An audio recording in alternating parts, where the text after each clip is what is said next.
नमस्ते बिहार, मैं हूं आपके साथ शिप्रा झा। नमस्कार, मैं आपके साथ लक्ष्मी।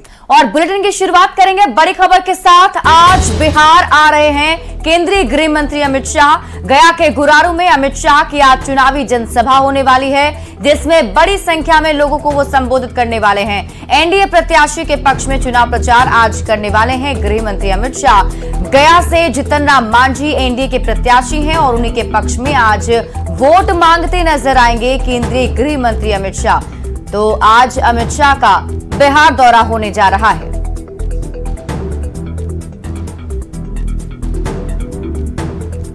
गया से जीतन राम मांझी हैं एनडीए प्रत्याशी, जिनके पक्ष में, जिनके समर्थन में वोट करने की अपील को लेकर गृह मंत्री अमित शाह गया के गुरारू में जनसभा करने वाले हैं। आपको बताते चलें, गया से जीतन राम मांझी हैं एनडीए प्रत्याशी। गृह मंत्री अमित शाह जनसभा करने के लिए गया पहुंच रहे हैं आज।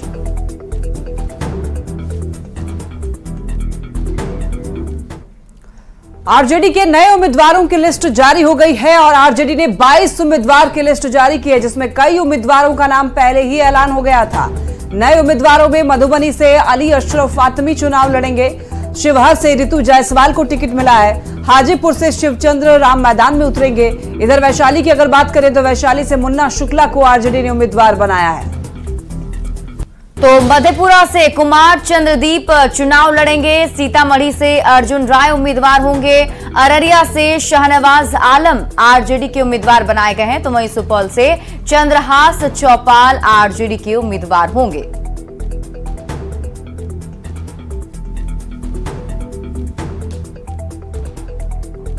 और अब हम आपको दिखाते हैं किनके बीच होने जा रहा है मुकाबला। तो अशोक यादव बीजेपी से उम्मीदवार हैं मधुबनी से, और आरजेडी से अली अशरफ फातमी को उतारा गया है। इन दोनों के बीच मुकाबला होगा। बात करेंगे शिवहर की, तो देखिए शिवहर में लवली आनंद जेडीयू की प्रत्याशी हैं, तो वहीं आरजेडी ने रितु जायसवाल को मैदान में उतारा है। लवली आनंद के इनका टक्कर होना है लवली आनंद से। वहीं सारण लोकसभा सीट पर राजीव प्रताप रूडी वर्सेस आरजेडी प्रत्याशी रोहिणी आचार्य होने जा रहा है। और अब आप देख रहे हैं वैशाली की तस्वीर। वैशाली में देखिए वीणा देवी जो कि एलजेपीआर की प्रत्याशी हैं, तो वहीं आरजेडी प्रत्याशी मुन्ना शुक्ला होंगे मैदान में। और हाजीपुर लोकसभा सीट जो हॉट सीट मानी जा रही है, यहां से चिराग पासवान एलजेपीआर के उम्मीदवार हैं, तो आरजेडी से शिवचंद्र राम यहां पर ताल ठोक रहे हैं।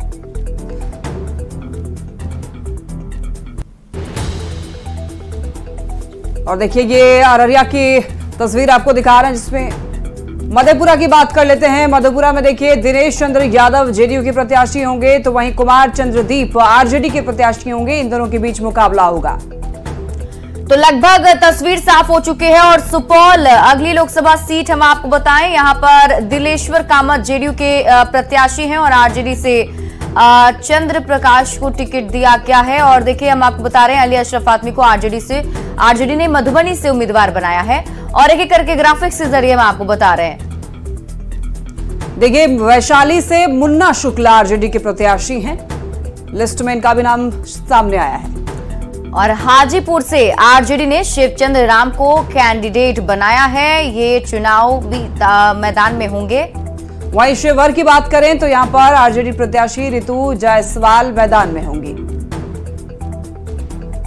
अगली लोकसभा की सीट मधेपुरा, यहां पर कुमार चंद्रदीप को आरजेडी ने कैंडिडेट बनाया है। और अब देखिए अररिया की बात। अररिया में आरजेडी प्रत्याशी शाहनवाज आलम पर आरजेडी ने भरोसा जताया है और मैदान में उतारा है।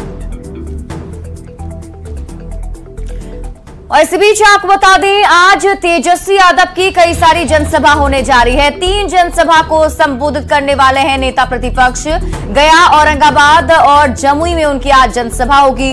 औरंगाबाद के रफीगंज में चुनावी जनसभा को संबोधित करेंगे। गया के फतेहपुर में चुनावी जनसभा होनी है। साथ ही साथ जमुई भी जाएंगे तेजस्वी यादव, जहां सोनू में चुनावी जनसभा को संबोधित करेंगे। गया में कुमार सर्वजीत के समर्थन में चुनाव प्रचार होगा, तो औरंगाबाद में अभय कुशवाहा के समर्थन में गरजेंगे नेता प्रतिपक्ष। वहीं जमुई में अर्चना रविदास के समर्थन में एक बार फिर से प्रचार करने के लिए जाने वाले हैं।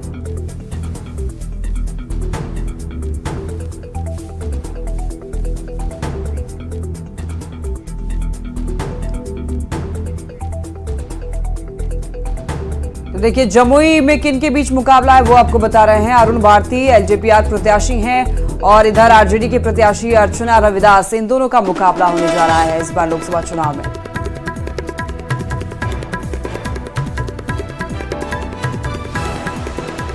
और बात करें अगर गया लोकसभा सीट की तो हम प्रत्याशी जीतन राम मांझी और इनका मुकाबला आरजेडी के प्रत्याशी कुमार सर्वजीत से होने जा रहा है। पहले चरण के चुनाव में इन दोनों के बीच मुकाबला होगा।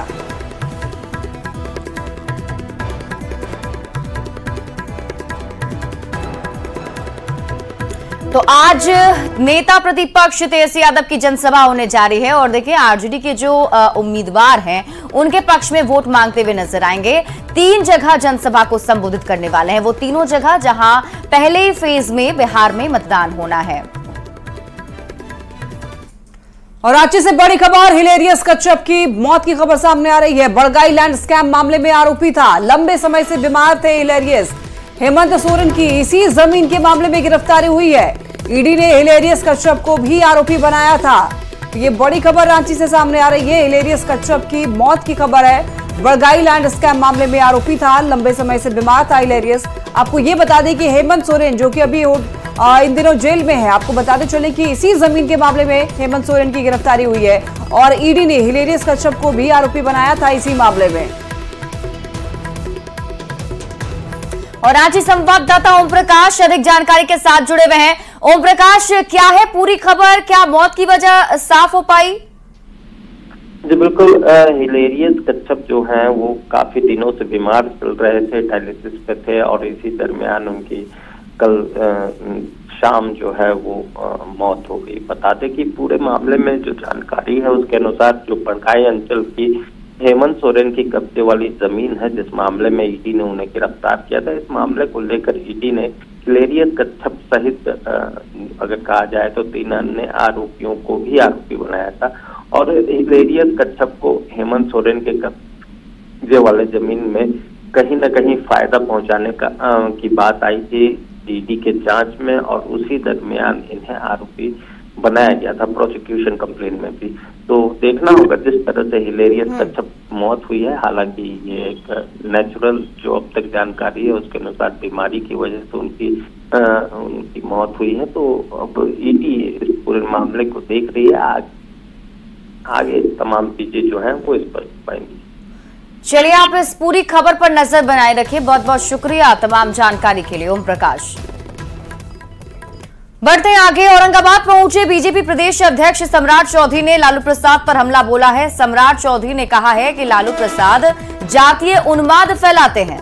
लालू का ये चरित्र बिहार की जनता जानती है। लालू प्रसाद के झांसे में जनता नहीं आने वाली है और सब जानते हैं कि लालू प्रसाद भ्रष्टाचारी हैं। सम्राट चौधरी ने बड़ा बयान दिया है। मेहनत करे उससे कोई फर्क नहीं पड़ता है। कोई जातीय उन्माद फैलाने का प्रयास वो करते हैं, उनका आदत रहा है, ये आज नहीं, लंबे समय से यही काम वो करते रहे। लेकिन बिहार की जनता जानती है कि लालू जी भ्रष्टाचारी हैं, सिर्फ परिवार के लिए जीते हैं, किसी दूसरे के लिए कुछ नहीं कर सकते। सारण सीट से बीजेपी प्रत्याशी राजीव प्रताप रूडी चुनाव प्रचार के दौरान सोशल मीडिया पर तेजी से वायरल हो रहे हैं। चुनाव प्रचार के दौरान उनका अंदाज अलहदा है। सोमवार को प्रचार के दौरान चाउमीन बनाते हुए नजर आए थे, तो मंगलवार मढ़ौरा के नरहरपुर में राजीव प्रताप रूडी भूजा बनाते हुए नजर आए थे। रूडी का ये अंदाज कार्यकर्ताओं को खूब पसंद आ रहा है। तो सारण के चुनावी रण में लालू प्रसाद की बेटी रोहिणी आचार्य भी उतरी हुई हैं।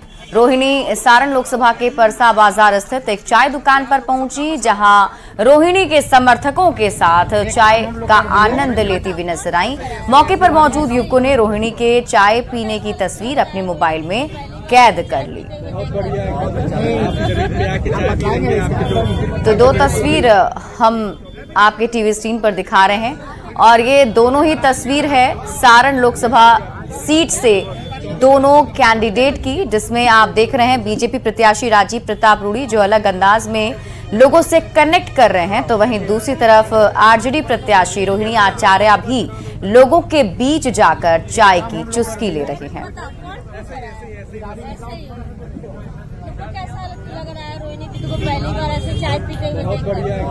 देखिए, ये लड़ाई सीधे तौर पर सब लोग जानते हैं कि प्रत्यक्ष रूप से लालू प्रसाद यादव जी से, और सारण के लोग, बिहार के लोग और देश के लोग जानते हैं कि ये लड़ाई देश के प्रधानमंत्री, जो तीसरे बार के प्रधानमंत्री लोगों ने लगभग तय कर दिया है, और राहुल गांधी लालू यादव के खिलाफ है। तो प्रत्याशी चाहे कोई भी हो, लड़ाई तो लालू प्रसाद यादव के खिलाफ है। सिवान सीट से आरजेडी प्रत्याशी के तौर पर अवध बिहारी चौधरी का नाम सामने आ रहा है। पटना से सिवान पहुंचे अवध बिहारी चौधरी का समर्थकों ने भव्य स्वागत किया। जेसीबी मशीन से समर्थकों ने अवध बिहारी चौधरी पर फूलों की बारिश कर दी। और मीडिया से बात करते हुए अवध बिहारी चौधरी ने कहा है कि जब तक सांस रहेगी जनता की सेवा करते रहेंगे। जो समाज को तोड़ने का काम करता है उसे रोकना है। समाज के, राज्य के, सिवान के सेवा करने के लिए इस चुनाव में सब लोग एकजुट होकर, ना बैकवर्ड ना फॉरवर्ड, ना गांव ना शहर, सब लोग हमें आशीर्वाद दीजिए। हम सबके आंसू पोंछते रहेंगे। औरंगाबाद से बीजेपी उम्मीदवार सुशील सिंह ने लोकसभा चुनाव में पूरी ताकत झोंक दी है। और इसी बीच आपको बताते चले कि सुशील सिंह भगवान के दरबार में पहुंचकर अपना मत्था टेका है और भगवान का आशीर्वाद भी लिया है।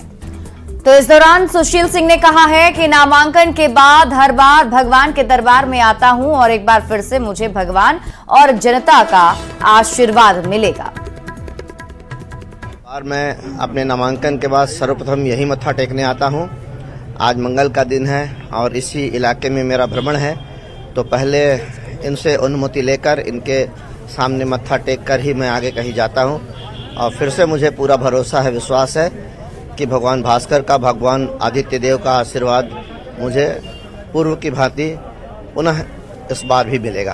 तो भगवान का आशीर्वाद तो आपको मिला सर, अब जनता का आशीर्वाद लेने जा रहे हैं आप उनके बीच में। मुकाबला इस बार कैसा देखते हैं? इस बार माना जा रहा है, ये चर्चा है कि भाई इस बार महागठबंधन ने एक ऐसा जातीय कार्ड खेला है जो क्लोज फाइट की बात कर रहा है। देखिए, महागठबंधन का यही कार्ड 2019 में भी था और इसके पहले भी यही हुआ, लेकिन ये एक फेल कार्ड है, ये टेस्टेड फार्मूला है जो हमेशा फेल हुआ है। औरंगाबाद की जनता बहुत समझदार है, यहाँ के मतदाता बहुत जागरूक हैं, इसलिए ऐसे किसी झांसे में नहीं आते। और उन्होंने व्यवहारिक तौर पर भी देखा है कि यहाँ हर बार कोई नया उम्मीदवार चुनाव लड़ने के लिए आता है, चुनाव लड़के जो जाता है फिर उसका कोई आता पता नहीं रहता। इस बार मुद्दा कौन सा देख रहे हैं? जनता के बीच में जब जा रहे हैं तो क्या आपसे चाह रहे हैं, क्या आपसे बातें हो रही है जनता की? देखिए, जनता मोदी जी के काम और मोदी जी के नाम से बहुत ज्यादा प्रभावित है। लोकसभा चुनाव 2024 का चुनाव शुरू होने में चंद दिनों का ही वक्त रह गया है और ऐसे में हम आपको चुनाव से जुड़ी कुछ अलग और रोचक खबर भी दिखाते हैं। इसी कड़ी में एक ऐसी रिपोर्ट है जो बेगूसराय से है। पर आज से 67 साल पहले वो देश की पहली ऐसी घटना बनी जो लोकतंत्र के इतिहास में काले धब्बे के तौर पर याद किया जाता है। तो आखिर क्या थी वो घटना, देखिए हमारी इस खास रिपोर्ट के जरिए।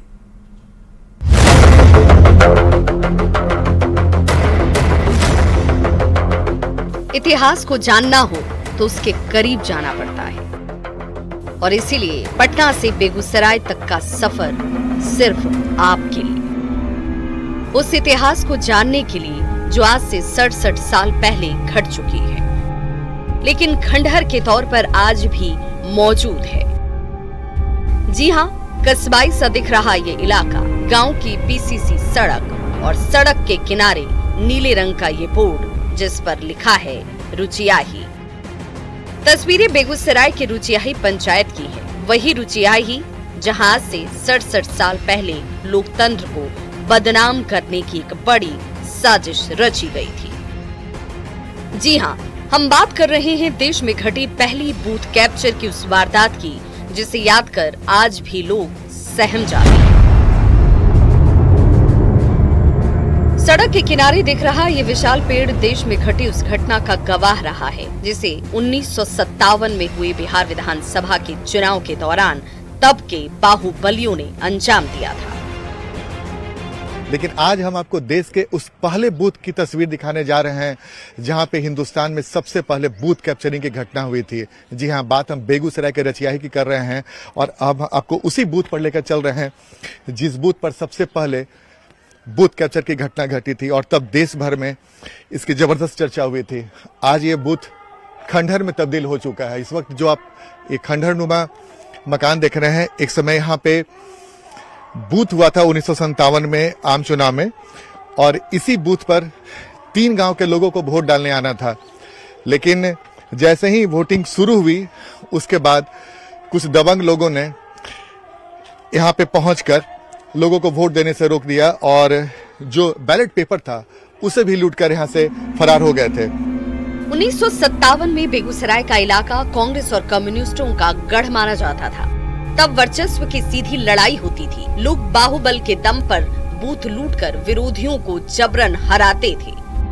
बूथ लूट की इस घटना को कई बुजुर्ग अपने जहन में रखे हुए हैं। इस घटना के दौरान कुछ लोग छोटे थे, लेकिन यादें आज भी उनकी स्मृति में हैं और उसी स्मृति से वो कुछ बातें जरूर कहते हैं। स्थानीय युवा अपने बुजुर्गों की जुबानी सुनी हुई घटना के बारे में चर्चा करते हैं, तो कुछ युवा ऐसी चर्चा पर मायूस भी हो जाते हैं। बैलगाड़ी से आ रहे थे, बस बूथ कर रहे हैं बोले, तो कुछ दिन घर से पूर्वी रहा है, तो जैसे सरजू बाबू पार्टी कांग्रेस पार्टी उनको मार पीट के वहां से घुरा दिया, वोट गिराने को नहीं दिया। सर कुछ और था। अभी का जो एडवांस मतलब टेक्नोलॉजी का समय आ गया है, अभी का सर जो चुनाव होता है बिल्कुल एक पारदर्शी रूप से होता है। तो अभी जो चुनाव होता है उसमें उस दौर के बारे में तो हमें कुछ भी पता नहीं, क्योंकि उस समय तो मेरे पिताजी भी नहीं थे, मेरे दादाजी का दौर था, तो हमको क्या पता। लेकिन हम सुने हैं, जो चीज सुने हैं वो इतिहास की पहली घटना है कि यहाँ पे बूथ कैप्चरिंग हुआ है।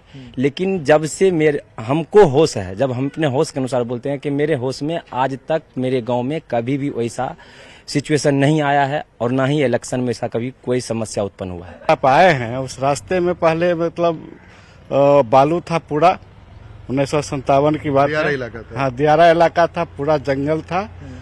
तो वो लोग जो वहाँ से वोट करने आ रहे थे, तो इधर के जो कांग्रेस के उम्मीदवार थे उनका लोग गुर्गा सब जो है वो लोग को बीच में ही खदेड़ दिया। वो लोग डर से भाग गया, वोट नहीं गिराया और यहाँ आकर के टोटल वोट छाप लिया। मतलब आपने वो दौर के बारे में सुना है? हाँ, अपने बुजुर्गों से सुना है। आप क्या देखते हैं? अब हालात बदल गए हैं, परिस्थितियां बदल चुकी हैं। जन जागरूकता काफी तेजी से बढ़ी है। इलेक्ट्रॉनिक वोटिंग मशीन के जरिए लोग बटन दबाकर अपने नेता को सीधे चुनते हैं। ना कहीं बाहुबल का डर है, ना कहीं दबंगई चलती है। अब तो बदली हुई परिस्थितियों में बूथ लूट की घटना की कल्पना तक कोई नहीं कर सकता है। न्यूज़ 18 के लिए बेगूसराय से आनंद अमृतराज की रिपोर्ट। और यहाँ वक्त हो चला एक छोटे से ब्रेक का, और ब्रेक के बाद आपको दिखाएंगे पीएम का मिशन बिहार, इसलिए कहीं मत जाइएगा।